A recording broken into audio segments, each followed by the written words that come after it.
The Snow Queen. Once there was a wicked imp who made a magic mirror. Everything it reflected looked ugly and mean. The most beautiful princess would look dreadful. The sunniest day would seem rainy and cold. One day some careless sprites took the mirror, but it fell from their hands. It smashed into tiny specks, each no bigger than a grain of sand. The glass specks got into people's eyes and made everything look bad to them.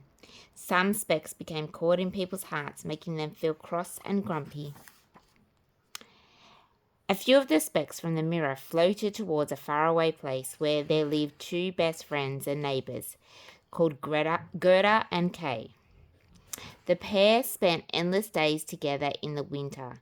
Gerda's grandmother told them wonderful stories while the snow swirled outside. The Snow Queen brings the winter weather, she would say. She peeps in at the windows and leaves icy patterns on the glass. In the summer, the children would play in the little roof garden between their houses. One sunny day, they were reading together when Kay let out a cry. Ouch! I felt a pain in my chest, and now there is something in my eye, he exclaimed. Specks from the imp's magic mirror had caught in Kay's eye and his heart. These roses stink, he said with a frown. Gerda couldn't understand why Kay was suddenly so cross. Kay was bad-tempered throughout the summer and the autumn and was still cross when winter came. One snowy day, Kay stormed off with his sledge, looking for ways he could cause some mischief. Suddenly, a large white sleigh swept past and Kay quickly hitched his sledge to the back. With a swoosh, Kay was off. The sleigh pulled him through the streets faster and faster, out of the town and into the countryside. When the sleigh finally stopped, a majestic figure turned slowly towards Kay. He couldn't believe his eyes. It was the Snow Queen from Gerda's grandmother's story.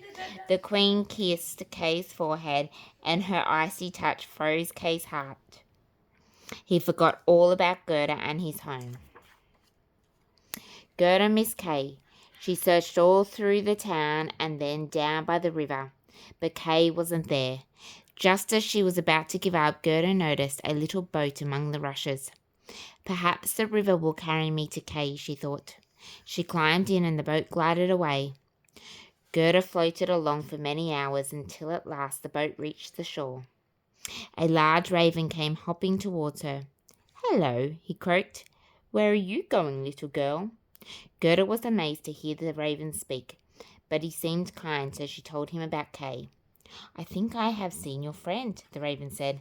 A young man that sounds like him has married a princess close by. My sister lives at the palace. She could take you to him. That night the raven's sister led Gerda up a narrow staircase to the palace bedroom, where the prince and princess slept. Gerda lifted her lamp. Kay, she called excitedly. It's me, Gerda. The prince opened his eyes and gazed at her in surprise, but he wasn't Kay. Poor Gerda, she was hungry and far from home. She told the prince and princess her story, and the princess hugged her. Let us help you, she said. Sleep here tonight, and tomorrow you can continue your journey in comfort. The next morning, Gerda was given warm clothes and a golden sleigh. She set off into the woods, but before long she was spotted by a band of robbers. That carriage is pure gold, they hissed. The robbers sprang out and captured Gerda, ready to take her away to their castle. Suddenly, the daughter of the robber chief appeared. Her hair was tangled and her eyes were black as coal.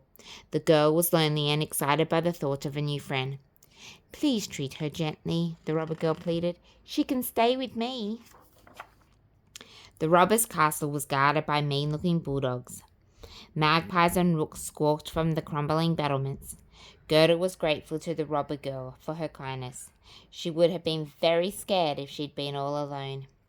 Inside, Gerda met the robber girl's pigeon and her pet reindeer. Gerda told her new friend about Kay. That night, as the girls slept, the pigeons began to coo. Gerda, we have seen Kay, said the pigeons. He was travelling to Lapland with the Snow Queen under her spell. Gerda sat up, feeling hopeful again. I know the way to the Snow Queen's palace, added the reindeer. Gerda woke the robber girl and told her what the animals had said.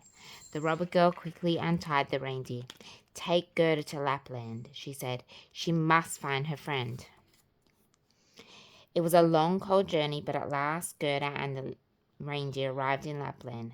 They stopped at a crooked little cottage. The wise old woman who lived there knew all about Kay. Can you help Gerda defeat the Snow Queen? The reindeer quietly asked the wise woman as Gerda sat by the fire. The wise woman shook her head. Gerda doesn't need my help, she whispered. Her love for her friend is strong enough. The next morning, the reindeer carried Gerda to the edge of the Snow Queen's garden. He set her down, and she started to run through the snow towards the palace. Inside the ice palace, the beautiful Snow Queen still held Kay under her spell. As she sat on her throne, the Snow Queen watched as Kay struggled to fit together some pieces of ice. You can go free when you have completed my puzzle, the Snow Queen told him. All you have to do is spell out the word eternity. No matter how many times he tried to solve the puzzle, Kay could not spell out the word. Spring is coming, said the Snow Queen suddenly, and she rose from her throne in a great hurry. It is time for me to make it snow on the other side of the world. She flew off in her sleigh, leaving Kay alone. At that moment, Gerda crept into the palace. Kay! Gerda cried. She ran to her friend and hugged him. Her tears fell onto his chest. They melted his cold heart and washed away the speck of glass. Kay began to cry too, and his tears washed the glass from his eye. Gerda! Kay shouted in excitement. The children's joy made the puzzle pieces dance among the spikes of ice. When the pieces settled again, they spelt out the word eternity, freeing Kay from the Snow Queen's spell. The reindeer carried Gerda and Kay away from the palace to the edge of Lapland, where the snow had disappeared. This is the start of spring, said the reindeer, and now I must say goodbye. Goodbye and thank you, said Gerda and Kay. As the reindeer left, someone rode out of the trees on a beautiful horse and waved to them. It was the robber girl. Gerda went to meet her, and they hugged each other happily. I am glad that you found Kay, she said. I must go now, but one day I will visit you. Gerda and Kay walked for days on end. The spring flowers bloomed and blossomed, and when at last they heard the church bells ringing, they knew they were close to home. Grandmother! Called Gerda. We're back at last.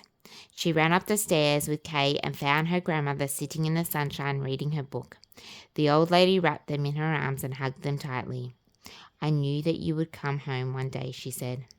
They sat together in the little roof garden and told Gerda's grandmother all about their adventures.